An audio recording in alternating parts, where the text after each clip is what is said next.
Ben İbrahim İsmail Bilgi'ye yaşayman 2011-yili kelgan. Ben akam Yasin İsmail to'g'riliq guvohlik beraman. Mening akam Yasin İsmail Xoten tug'ilib cho'g'aygan, Xoten shahrida. Xoten 7-transport şirketi 5-kolonning shoferi edi.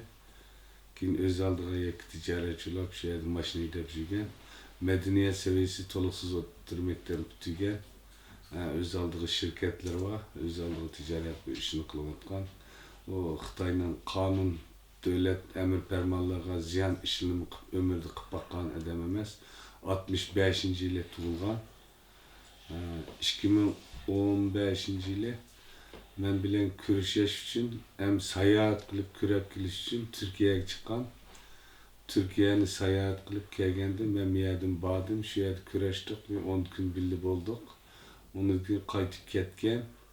2017-yili 7-oyda Xitoy tarafidan qo'lga olinganligi shuni anladım. Ondan boshqa inchki ma'lumotlarni o'qamadim.